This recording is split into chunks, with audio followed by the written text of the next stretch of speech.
Welcome, everyone. My name is Wendy Castle. I'm the owner of One Bite Nutrition, dietitian, certified diabetes care and education specialist. Super excited to have one of our amazing dietitians here, Nikki Bomar. And we're going to introduce a new series on different hormones that affect your appetite. The first one that we're going to go over is ghrelin. And Nikki, can you tell us a little bit more about what ghrelin is? Yeah, so this is a hormone that helps regulate that hunger and appetite. It's often called the hunger hormone because it does signal to your brain that it's time to eat. So ghrelin is mainly produced in that stomach, and those levels rise before those meals, and then after you eat, they fall back down. Yeah, absolutely. And does ghrelin mean that you're overeating or you lack willpower at meals and it's difficult to control how much you're eating? Yeah, so this has nothing to do with willpower there, right? I feel like a lot of people feel that way and blame themselves for it, but it's that biological signal, right? It's designed to help keep us nourished and alive. So when ghrelin rises, it's our body's way of asking for that energy, and ignoring it repeatedly can actually make those hunger signals stronger over time. Yeah, absolutely. So explain how that's affected during dieting, because a lot of times during dieting, people may be, restricting what they're eating and not eating as much or as often as they had been. Like I'm thinking intermittent fasting, things like that. So how does ghrelin increase when somebody's dieting?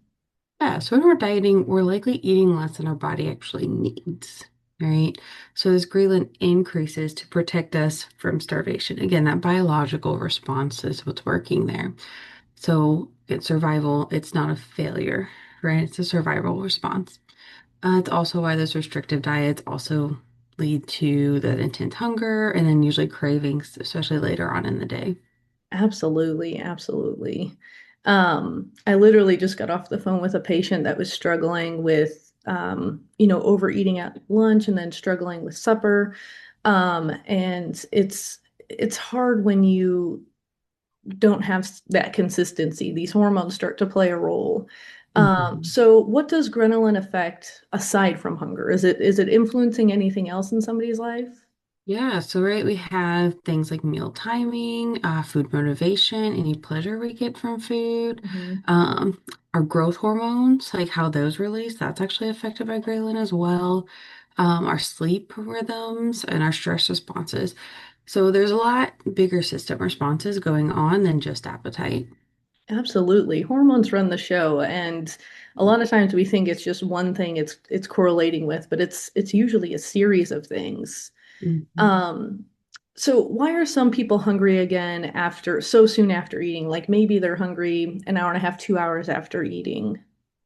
Yeah, so it might not just be that ghrelin that's messed up Mhm. there, right? Hunger soon after eating can be related to not eating enough of that food at that time, skipping out on our carbohydrates or our fats, having too little protein or fiber. So, or any of those macronutrients that any too low or too high in any of those can usually cause this. Having too long of gaps between meals, if you slept poorly the night before or even a couple nights before, if you were really stressed out that day, right? Your body might just simply need more fuel that day than another day. Yeah, absolutely. Um, you know, that's one thing that when we talk to patients, it's all about balance and timing. How much are Mhm. you eating? What do the macros look like? How long is it going to stick with you? And that's something that dietitians can really help with. Sometimes it's as simple as, adding more fiber and protein at a meal or making sure that your carbs are not through the moon compared to how much protein you're having at that meal. Just a general rule of thumb I try to work with patients on, for most patients, is trying to keep the number of carbs and number of proteins similar so Mhm. that you're not overdoing the carbohydrates and you're not underdoing the protein. I mean, it's not a perfect system for everyone, particularly if you're an athlete or a child. But for people that are in that middle age category that aren't like super, super active, it's usually a good tool. So with that being said, what certain foods lower ghrelin? Like, how do we get this lower? So, like you just said, right, that balance is what's really going to matter. That's what's going to help this hormone naturally fall after we eat. So again, our meals need to include protein. That's going to help us stay full. Carbohydrates, that's going to help us with that energy, right? That's what's giving us our Mhm. energy. That's also going to play a huge role in hormone regulation. Fats, that helps the meal be more satisfying, more satiating for us. Then we have to add that fiber too. That's going to help slow down digestion and again help our body kind of take longer to process our carbs and our protein as well. So these balanced meals are going to be a lot more effective than focusing on like one single nutrient. Yeah, absolutely. I mean, we don't eat one single nutrient. And when I talk to patients too, it's not one, like we don't just eat protein, we eat food. And so it's usually a combination of maybe multiple things. Maybe it's protein and fat together. So it's not just, you typically don't just eat one nutrient. It's usually a combination of those. But just making sure that you're picking smarter choices, healthy fats if you are having fat, not overdoing carbohydrates. And then, of course, when you are doing carbohydrates, trying to find fibers that are going to keep you full for longer. So, is it bad if someone's ghrelin levels are high? So not necessarily, right? This rises when our body needs food, rest, recovery.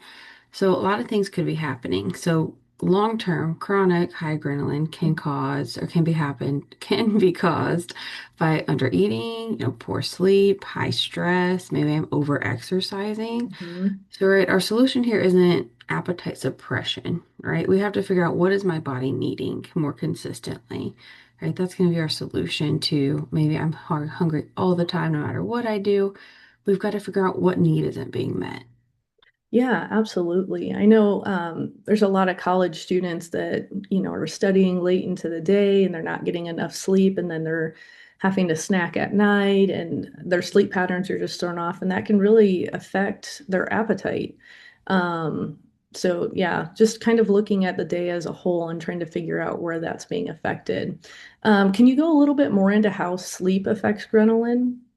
Yeah, so it increases the adrenaline and it's also going to lower leptin, which we'll talk about in another video. Mhm. That's going to be our fullness hormone. So it's making us feel hungrier that next day. And so sleep deprivation usually leads to those increased appetites and increased cravings too. Yeah, absolutely. So if somebody thinks that they might have an issue with ghrelin, and they think that might be what's making them eat more often than they would like or their body needs, what can they do to try to influence that? Yeah, so I think it's important to note that right, it's not a broken system, Mhm, right? It's something that needs support, right? It's a responsive system.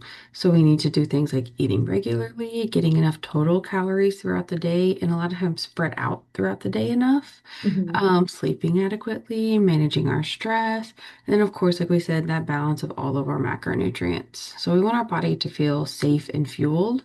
That's going to help us naturally stabilize ghrelin. Yeah, absolutely. Our body likes homeostasis. It likes to run in an even keel, but we're not robots, so we don't operate that way. So it's usually trying to find this balance and getting it back aligned. Mhm. So what would you say is the biggest misconception about ghrelin?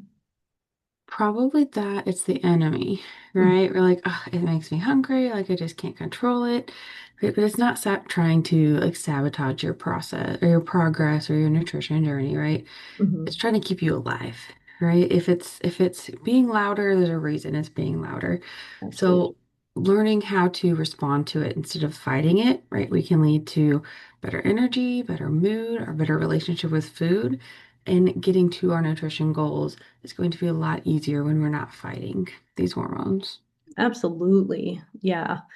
Um, it's hard when you're getting those high cues and you want to calm them down and, but understanding the mechanism behind it helps you find the solution.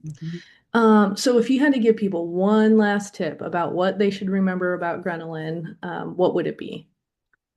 Probably that, right? Your hunger isn't a problem to be fixed, right? Mhm, It's that message to listen to.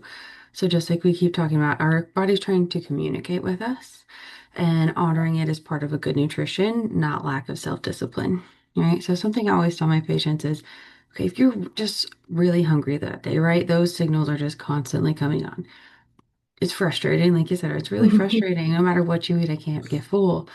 look back a couple days. Did I have a really high exercise day? Did I maybe not meet my nutrition needs? Did I sleep really poorly? We can usually find a reason for what's going on. So, again, as frustrating as it is, take it as a message, not a problem. Absolutely. That's a great tip. Thank you, Nikki. Everyone else, follow along with us on YouTube. You can visit our website at onebitenutrition.com. We're going to have more videos on hormone regulation and some more tips for you all. And as always, if you are in need of speaking with a dietitian, we're more than happy to help. You can book directly on our website or you can comment below and we'll reach out.